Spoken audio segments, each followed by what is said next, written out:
Vamos. Estamos con Pablo Schiaffino, profesor de economía de la Universidad de Itela, experto en macroeconomía, y eres el director de la licenciatura de Ciencias Sociales de la Universidad de Itela. Correcto, Pablo. Correcto, Carlos, ¿qué tal? ¿Cómo va?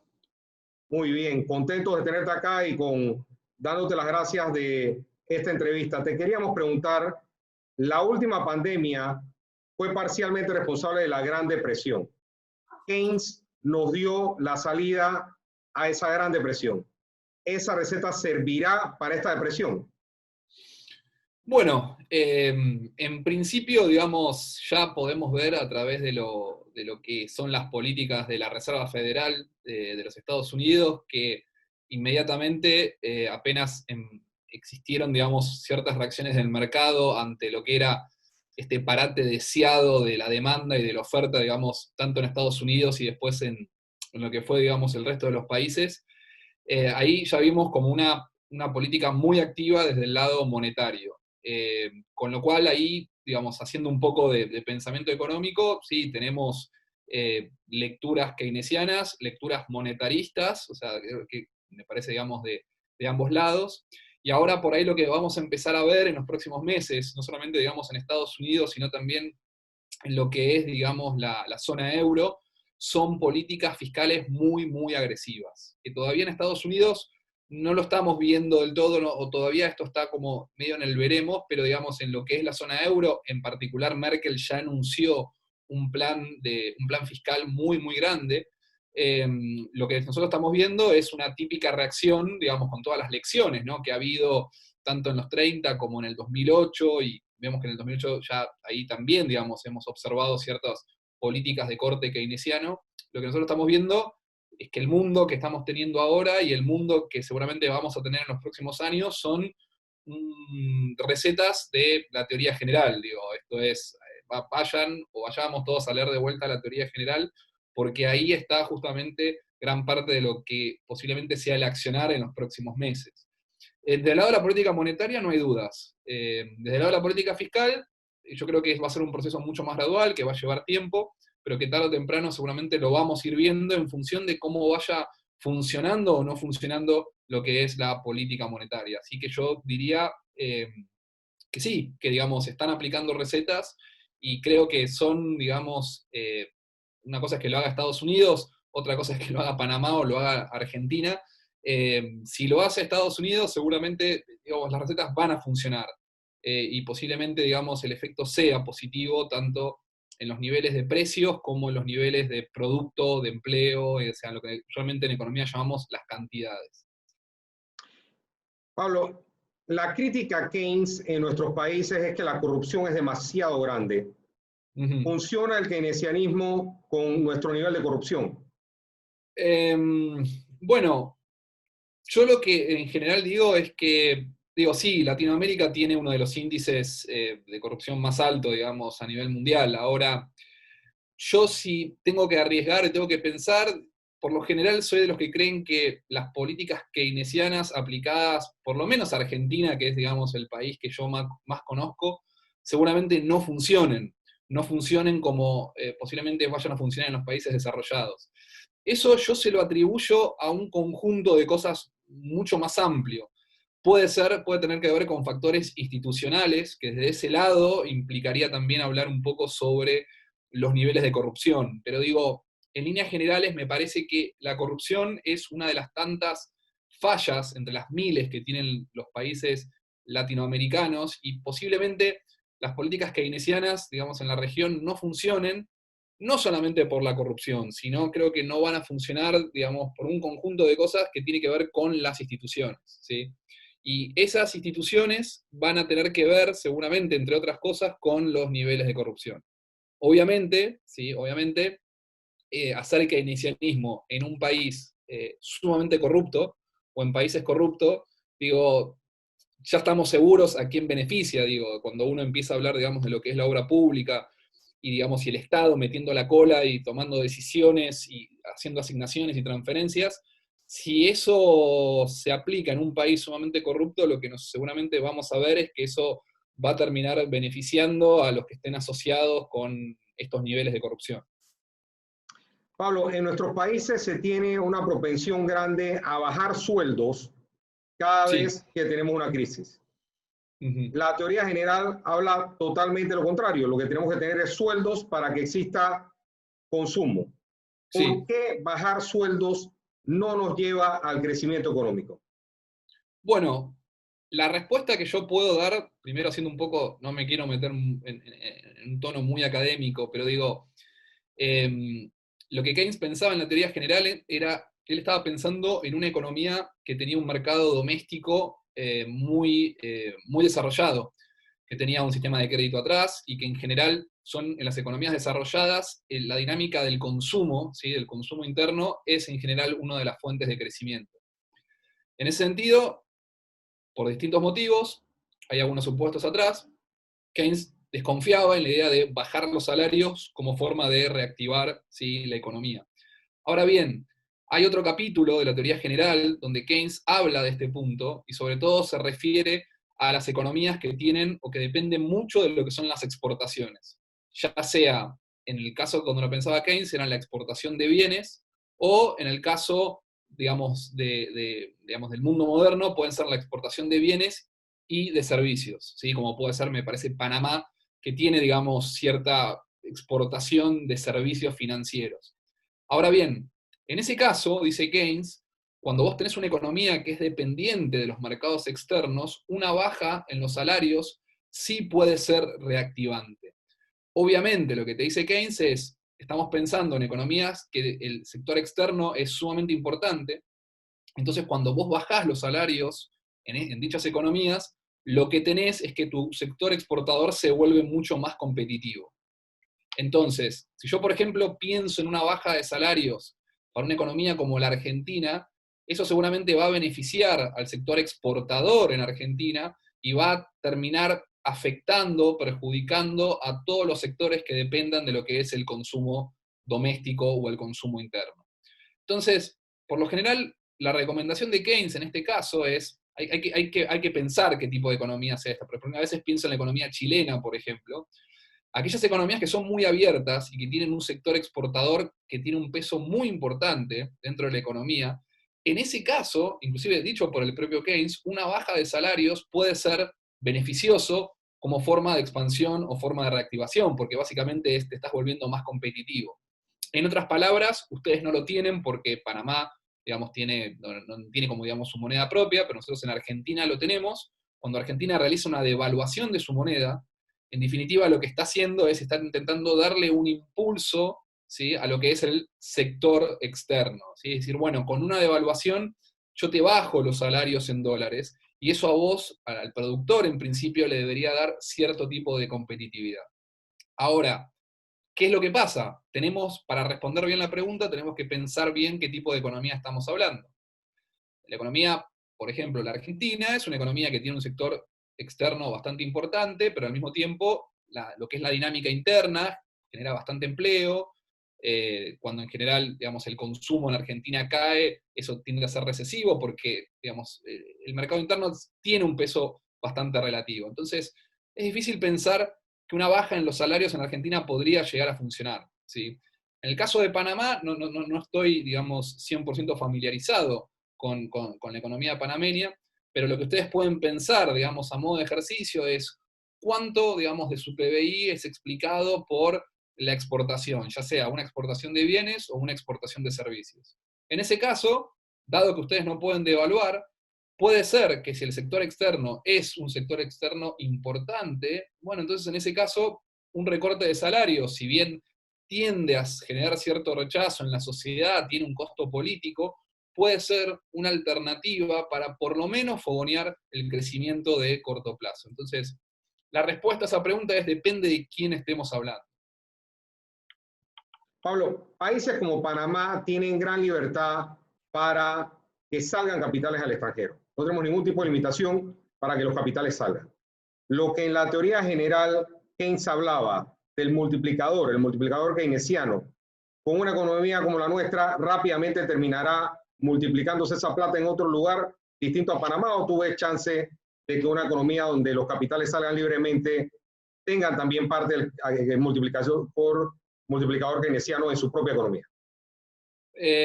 Bueno, vuelvo de vuelta a meter, digo, no quiero que se transforme en una clase universitaria, ¿no? Pero digo, también Keynes hablaba mucho sobre el control de capitales.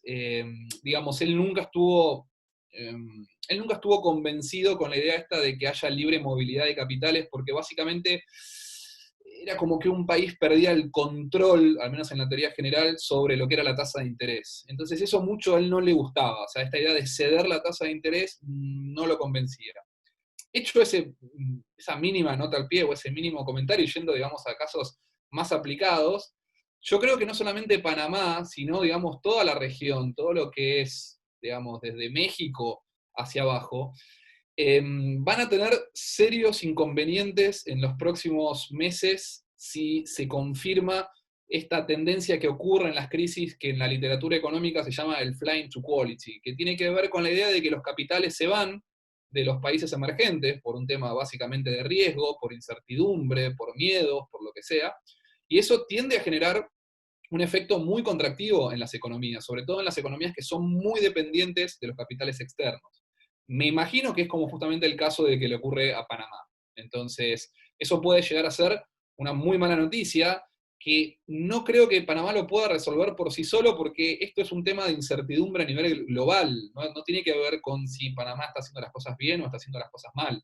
Tiene que ver con lo que está pasando en el mundo, con los miedos que hay en el mundo, con la turbulencia que hay en el mundo y con la volatilidad que hay en el mundo. En el caso de Argentina, está tan mal Argentina, está totalmente aislado, digamos, de los mercados de capitales en la actualidad, con lo cual, digamos, a Argentina eso no le afectaría porque ya Argentina cortó, digamos, lo ha llevado la vida, el mercado, lo ha llevado a cortar lo que son justamente los flujos crediticios. Entonces, eso es Argentina, pero después Paraguay, digo, después Chile, Brasil, digo, hay países igual que se están animando a colocar deuda y por ahora les está yendo bien, o sea, quiero decir, todavía no es un problema, pero es algo que la región tiene que mirar y que yo creo que los presidentes y los ministros de Economía en los distintos países deberían, yo supongo que ya lo están, estar muy atentos porque de un momento para otro se puede llegar a cortar el financiamiento. Y en la medida que estas economías hayan sido como bastante dependientes de ese financiamiento, entonces sí, se va a cortar el financiamiento, se va a generar una contracción, el multiplicador keynesiano funciona para el lado positivo y también para el lado negativo. Entonces, un país que eventualmente estaba haciendo las cosas bien, un país que estaba siendo inclusive ordenado por la situación en la que estamos, simplemente por pertenecer a lo que es Latinoamérica, puede llegar a sufrir esto como lo ha llamado Guillermo Calvo en algún momento, una suerte de sudden stop, y ese sudden stop puede generar internamente una crisis. Entonces, lamentablemente no sé si hay mucho para hacer, ese es el tema. Lamentablemente no sé si hay mucho para hacer, por eso yo creo, y el otro día lo estaba hablando con otros economistas, a mí una de las cosas que me preocupa bastante es la falta de liderazgo que hay a nivel mundial, digamos, lo que está pasando con Estados Unidos, con Trump, Boris Johnson en el Reino Unido, China, el conflicto. Esta ausencia de liderazgo a nivel mundial a Latinoamérica le puede costar caro, porque nadie está pidiendo o nadie está creando fuentes alternativas de financiamiento para lo que es la región. O sea, la región realmente los necesita, estos fondos. No solamente son fondos vinculados con el desarrollo, sino fondos para mantener lo que son la estabilidad financiera.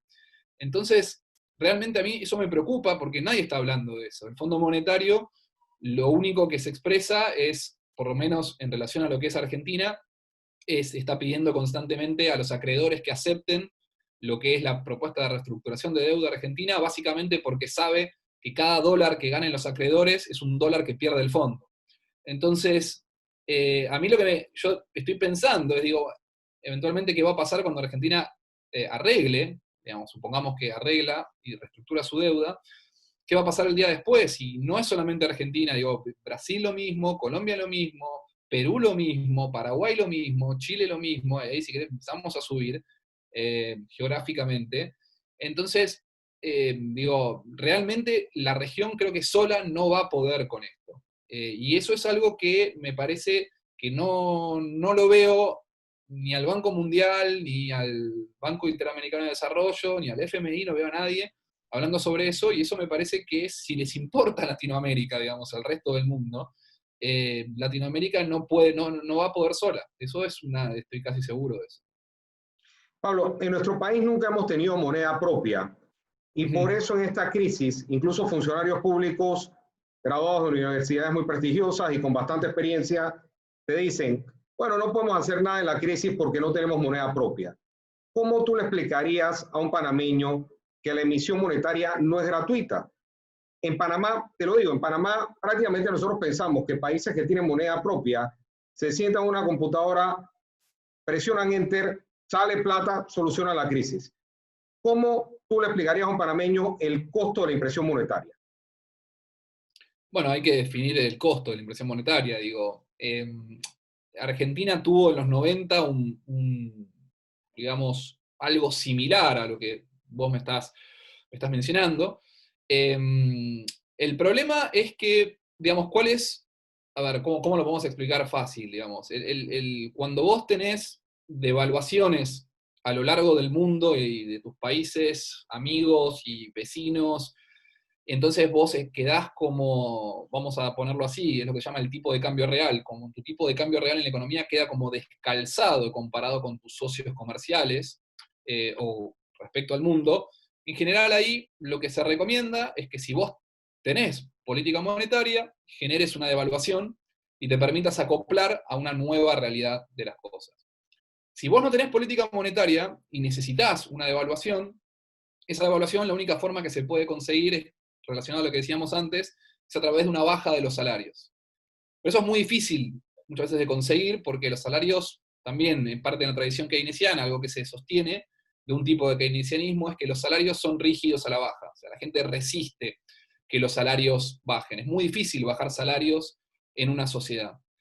Entonces, el tema es el siguiente. Yo creo que para mí la forma de analizarlo es la siguiente, que es no tener política monetaria, digamos, pensemos en Panamá, haber renunciado a lo que era justamente la impresión, digamos, de billetes, eso a Panamá le generó un cierto componente de credibilidad muy importante ante la comunidad financiera internacional. Que, por ejemplo, Panamá no va a tener inflación, salvo la inflación de Estados Unidos. Eso es básicamente, digamos, el único tipo de inflación que va a tener. Salve al mismo tiempo que todas las monedas o todos los depósitos o todos los activos están en dólares, entonces sabes que el gobierno no te va a engañar con una devaluación el día de mañana. Eso tiene una enorme ventaja. Eso tiene una enorme ventaja y es un gran beneficio. Ahora, y no tener inflación es también un excelente beneficio. Entonces en Argentina estamos ahogados de inflación. Ahora, eso tiene un costo bastante grande, que es renunciar a tu política monetaria. Y renunciar a tu política monetaria implica que el día de mañana, cuando te ocurre un shock, como por ejemplo puede haber sido el 2008 con la crisis financiera subprime, o puede ser ahora lo que está pasando con el COVID, posiblemente vos requieras de algún tipo de ajuste en tus variables que te lo da la política monetaria para poder, digamos, quedar armado en el nuevo contexto mundial. Te doy un ejemplo para que se entienda, digo. Argentina tiene un socio comercial muy importante que es Brasil. Bueno, si Brasil devalúa mucho su moneda, Argentina va a tener un problema a la hora de ser competitivo con Brasil. Entonces, en general, lo que hace Argentina cuando Brasil devalúa mucho es Argentina también devalúa.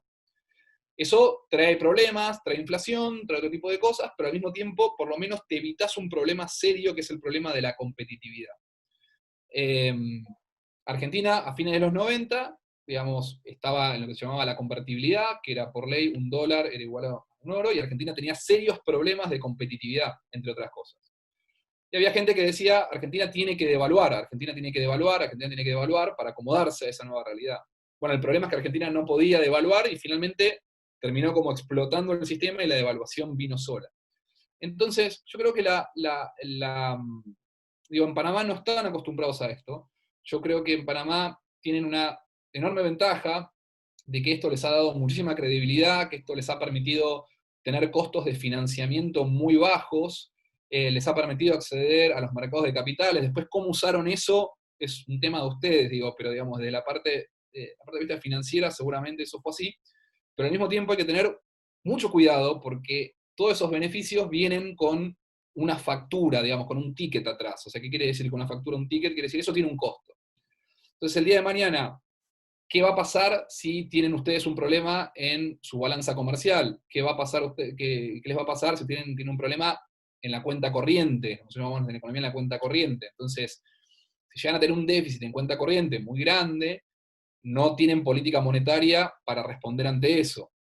Entonces, yo lo que creo, digamos, es que el camino que ha elegido Panamá es el correcto, pero al mismo tiempo requiere muchísima responsabilidad, ser muy responsable y ser muy serio en cómo ustedes van manejando su propia economía, ya sea desde el aspecto fiscal, de mantener las cuentas en orden, como desde el mismo tiempo, lo que hablábamos por ahí hace un rato contigo, digamos, de, bueno, no sé cómo están, digamos, el tema de la distribución del ingreso, yo no sé quién se está quedando con esos beneficios. Entonces, si el día de mañana ustedes tienen algún conflicto social, bueno, todo esto puede ser, digamos, un problema. Entonces, mi explicación o mi respuesta es, buenísimo, hay grandes beneficios, pero también tienen que tener muy claro el costo, no de la impresión monetaria, sino por ahí el costo de la no impresión monetaria. No sé si se entiende un poco el punto. Sí. Te pregunto, Pablo, con la impresión grande que está pasando en los Estados Unidos y en todo el mundo, la Fed gringa imprimiendo dólares en este momento para salir de la crisis, ¿tú anticipas en el futuro un dólar fuerte o la pérdida de valor del dólar en el tiempo medio y corto? Bueno, yo trato de evitar la futurología siempre que puedo, por lo menos siempre que me acuerdo que no tengo que hacerlo, no lo hago. Entonces, en general, no creo en poder predecir valor de activos, tampoco creo en poder predecir valor de monedas, ni nada de eso. Ahora, sí lo que puedo decir es lo que está pasando ahora, en la actualidad, que es, estamos en una situación hace rato que en general hay como en el mundo un exceso de liquidez, muchas veces se pone como un exceso de liquidez o un exceso de ahorro, lo que sea, y eso ha llevado, entre otras cosas, a que las tasas de interés en el mundo sean muy bajas. Cuando las tasas de interés en el mundo son muy bajas, tiende a haber una preferencia por liquidez muy marcada. Esto es muy simple. Entre si vos tenés un bono de los Estados Unidos que paga muy bajo y entre tener ese bono y tener dólares, en tener una posición en tu portfolio, digamos, líquida, entonces en ese caso el agente económico está indiferente entre uno y otro. Porque bueno, entre tener un bono que me paga poco y quedarme en dólares, prefiero quedarme con dólares, que tiene más liquidez, y yo esa liquidez la puedo usar el día de mañana para lo que yo quiera.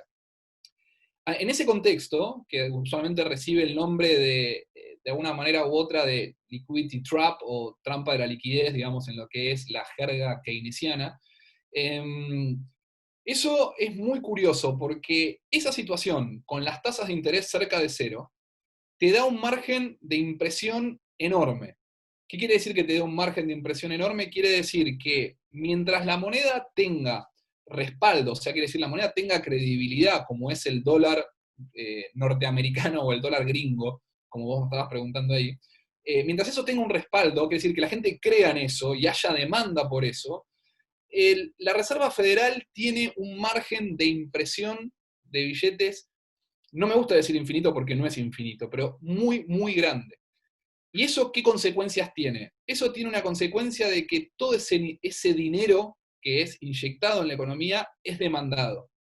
Y en la medida en que todo ese dinero que se inyecte en la economía sea demandado, ¿sí? Eso tiende a no generar algún tipo de impacto sobre los precios.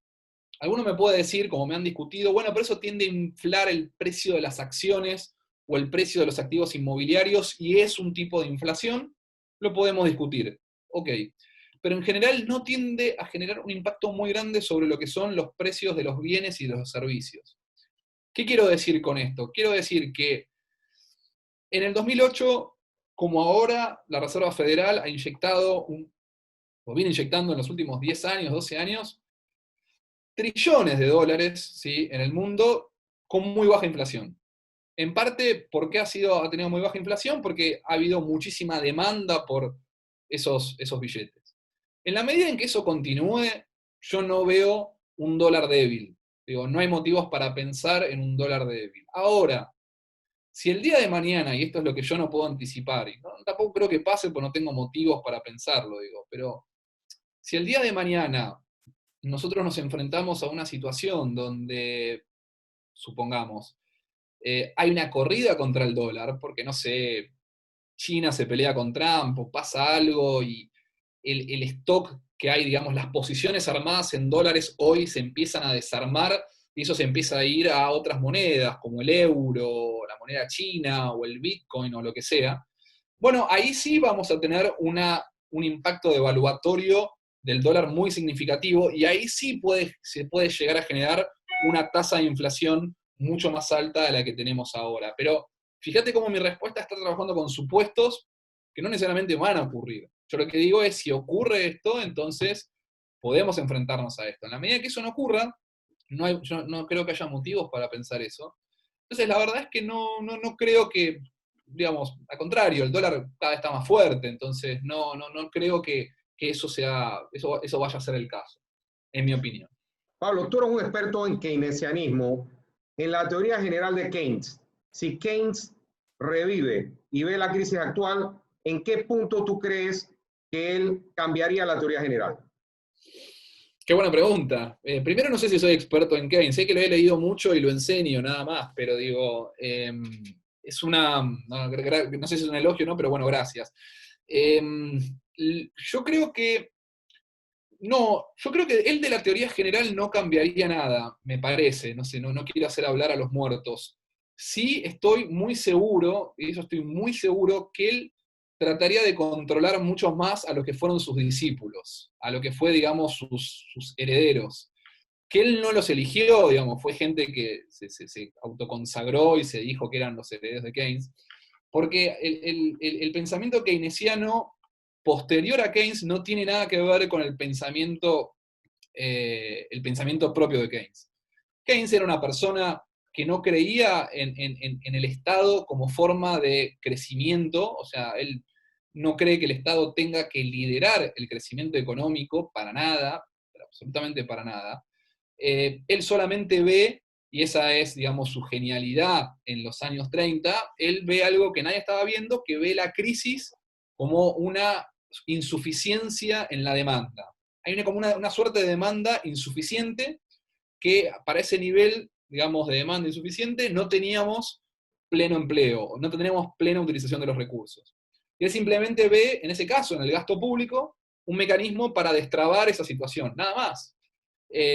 Después, digamos, en la posguerra, políticos, pensadores de izquierda se lo han llevado, como usualmente se dice el dicho acá, digamos, han tomado esa agua para su propio molino. Con lo cual, digamos, el problema fue que Keynes se murió en el 46 aproximadamente, si mal no recuerdo, y no estuvo después nunca más para defenderse, y después todo el keynesianismo que vino fue un keynesianismo que se utilizó a Keynes para justificar, eh, digamos, a un Estado excesivamente presente en muchos casos, innecesario. Se lo utilizó después, muchas veces, para explicar, digamos, lo que se llama, digamos, el pensamiento clásico keynesiano. Para cierta gente es lo que se llama el keynesianismo con rigideces salariales. Eso no tiene absolutamente nada que ver con Keynes. Keynes en la teoría general demuestra otra cosa, dice los salarios son flexibles y así todo se puede generar un problema de desempleo. Con lo cual, digo, no creo, no creo que él se hubiese autocriticado, aparte porque era una persona que tenía un ego muy grande y era muy consciente, digamos, de su propio nivel de inteligencia, me da la sensación. Pero sí seguramente se hubiese enojado mucho con aquellos que fueron los que interpretaron la teoría general y plantearon resultados que él no necesariamente hubiese estado de acuerdo con eso, estoy casi 100% seguro. Eh, Así que me parece que él se hubiese agarrado más contra sus herederos que contra él mismo, me parece. Pablo, si fueras tú el gobierno de Latinoamérica y te damos el control de todos estos países, ¿qué harías para salir de esta crisis? No, sería como una suerte de emperador, ¿no? O sea, sería como una especie de gran dictador bolivariano, por así decirlo, que digamos quiere hacer la revolución. No, o sea, es una pregunta demasiado ambiciosa para mi nivel de conocimiento.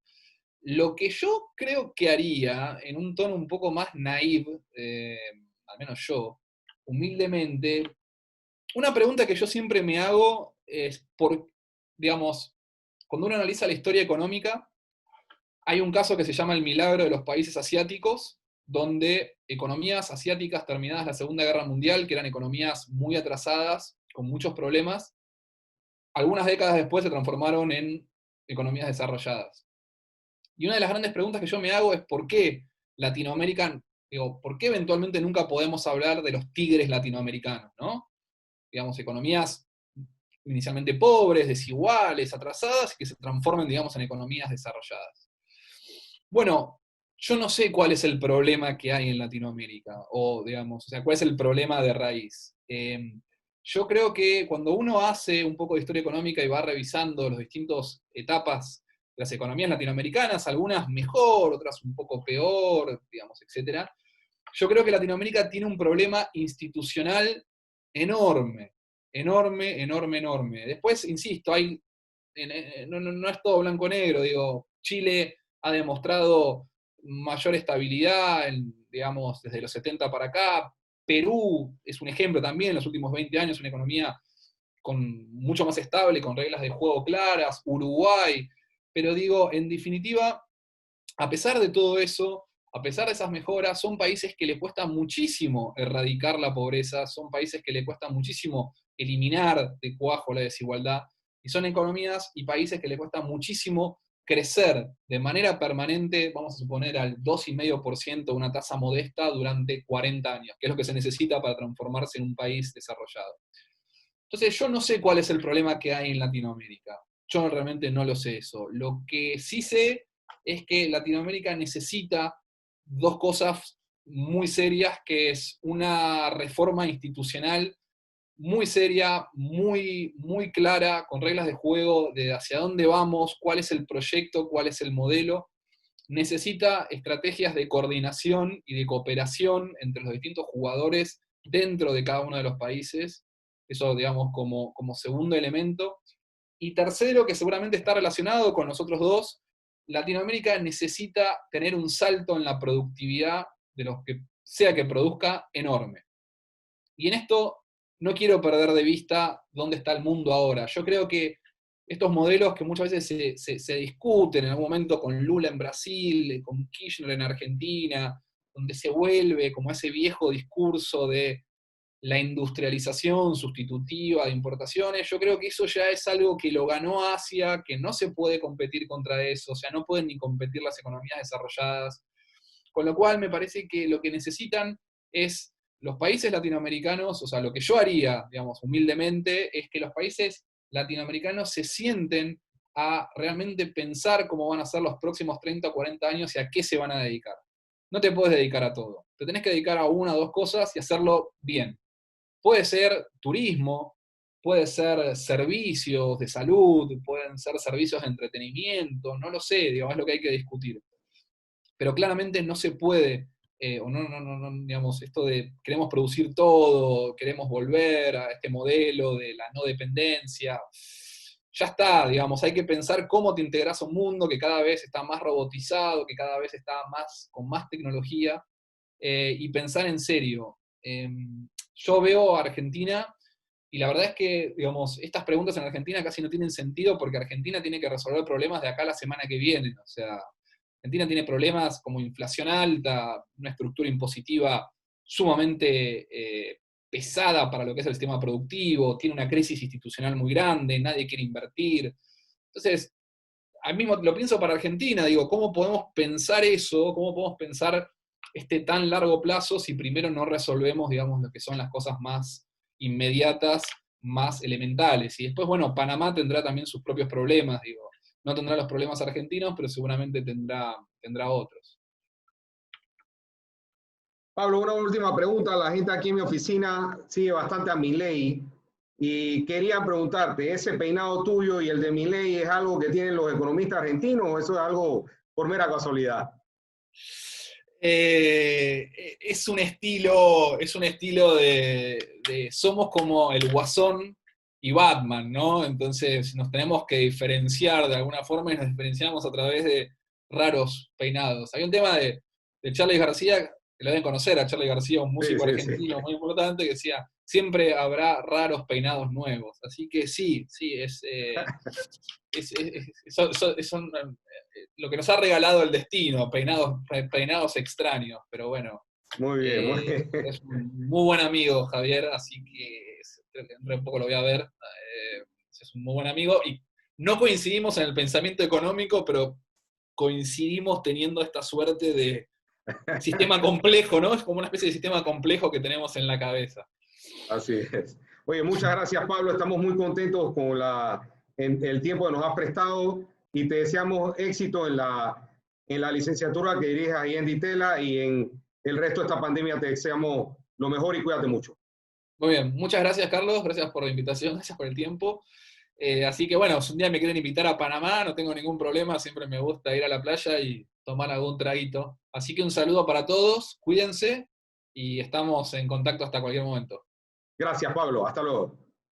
Chau, chau.